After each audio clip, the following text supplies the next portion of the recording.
Before we begin today's journey into a remarkable piece of numismatic history, take a moment to subscribe.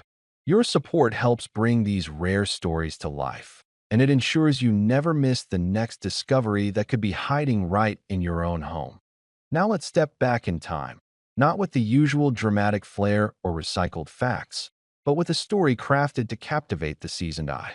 Men who've lived through decades of change, who've seen currencies rise and fall, who understand the weight a small piece of metal can carry, will especially appreciate what we're uncovering today. This is more than a coin. It's a snapshot of a nation in transformation, a testament to craftsmanship, and an object that, in the right circumstances, can turn into a fortune. Picture South Africa in the mid-1960s. The world was shifting, industries were expanding, and nations were redefining themselves. Amid all this, the South African Mint continued its precise and methodical work, striking coins that would circulate through farms, mines, shops, and pockets across the country.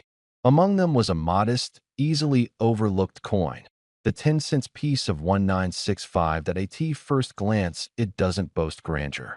It isn't made of gold or silver.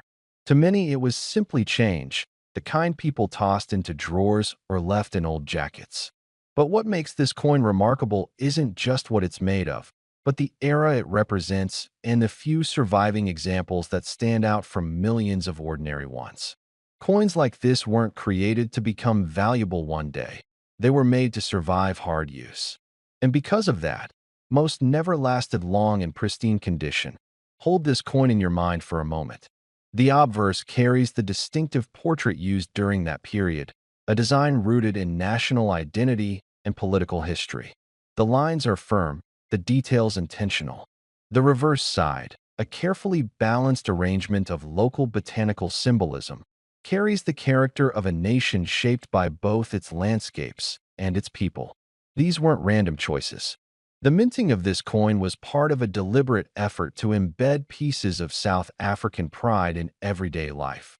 But as collectors know, value often emerges not from what was common, but from what survived against the odds. Many viewers in their 50s and 60s remember handling coins like these daily. You may have bought a loaf of bread with one, given one to your child for a treat, or found them rattling in your change after a long day's work. You remember the weight of old coins more than the weight of digital numbers floating through smartphones today. That connection is part of what makes studying these coins so intriguing. Every scratch, every mark, every edge worn smooth by time tells a story of its own. Yet once in a while, a rare specimen appears, untouched by the roughness of circulation. A coin that slipped past heavy handling and stayed preserved through luck, isolation, or a collector's careful eye. These exceptional pieces rise far above the rest, and their beauty becomes clear under proper lighting when the original details shine as if frozen in time. A 1965 South African 10-cent coin that transforms from pocket change into a prized relic. Collectors in their later years especially recognize the satisfaction that comes from holding something authentic, something crafted with precision long before mass-produced efficiency took over. There is a sense of dignity in older coins, a reflection of the craftsmanship of the era and the resilience of the materials. Imagine coming across such a coin unexpectedly. Maybe it's tucked in an old box, stored away by someone who thought it might be worth keeping. Maybe it turns up in a family collection, forgotten for decades. There's a special thrill in that moment, a quiet pause in which you realize you might be holding something extraordinary. You feel its weight differently. You look at it more carefully. And all those years of experience, all the times you've seen ordinary coins come and go, sharpen your instincts and make this one feel special. Collectors over 55 often have the keenest eyes for authenticity because you've lived long enough to appreciate the difference between true rarity and mere hype. You value stories that hold real meaning. And this coin holds one that stretches across history, economy, and personal memory. While most 1965 10-cent coins exist only as nostalgic keepsakes, a tiny number have risen to legendary status due to their extraordinary preservation, unique minting characteristics, or extremely limited survival rates. Determining the true value of such a coin requires more than a quick glance. It requires experience, patience, and respect for numismatic authenticity. And when those conditions align, the results can be breathtaking. Now we arrive at the part of the story that grabs attention not just from collectors, but from anyone who understands the power of rarity. Among the finest known examples of the 1965 South Africa 10-cent coin, one remarkable specimen reached a staggering value, a figure almost unimaginable for a coin that once jingled casually in countless pockets. After careful preservation, expert verification, and presentation in top-tier condition, this exceptional coin achieved an extraordinary price. Gentlemen, settle in. What you're about to see may alter how you look at those old coins gathering dust in your drawer. Today, we journey into time and value, into secrets of South Africa's 1966 10 cents Afrikaans coin. Stick around to the end. I promise you a revelation you'll tell your friends about. Imagine this. It's 1966. South Africa is navigating new identities, and its currency speaks in one language at a time. On one coin, you'll see Suid-Afrika in 1966, marking it as the Afrikaans version. This is not just a piece of metal. It's a fragment of history, a political whisper, an artistic decision, a silent witness to change. Let me walk you through its life, its character, and how something so small might be worth far more than its face suggests. First, the stone it's carved from, nickel. This coin weighs exactly 4.00 grams and measures about 20.70 millimeters in diameter. Last Odo plus 3 Ferronum plus 3 online coin. Club plus 3, its edges are smooth and plain. No reading, no surprises. But the real story lies in its faces. On the obverse, you see the stoic portrait of Jan van Riebeeck, the Dutch colonial figure credited with founding Cape Town. His face looks eastward, reminding us of the colonial era's gaze toward Europe. Beneath his neck, you'll spot the initials TS, those of the coin's designer Tommy Sassine. The legend around declares Suid-Afrika 1966, anchoring this coin firmly in the Afrikaans linguistic tradition. Ferronum plus 3 online coin. Club plus 3 online coin. Club plus 3, flip it over, and you see the wild beauty of the aloe plant, a South African emblem of resilience. Above this botanical icon is the bold numeral 10 for 10 cents. And at the base, tucked discreetly to the side, again TS, the artist's signature.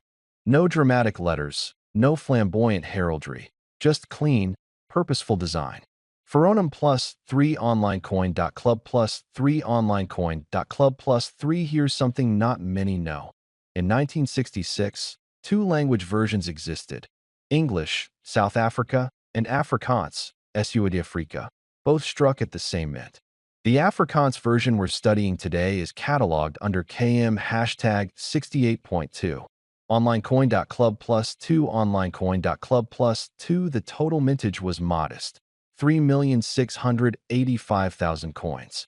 That's 3.7 million. Not tiny, but also not overwhelming. Online coin. Club plus 3 Ferronum plus 3 Ferronum plus 3, some records mention a total of 3.7 million, including proofs. Online coin. Club plus 1 now. A coin like this circulated for years. It wasn't withdrawn until 1990, when smaller bronze-plated steel versions replaced it. Online coin. Club plus 1. So this nickel tin seesaw traffic for nearly a quarter of a century. Think of how many have been lost, melted, destroyed, tossed away. The survivors are few. Ferronum plus 3 online coin. Club plus 3 online coin. Club plus 3, let's step back and consider. Your grandfather might have paid for daily goods with this very coin.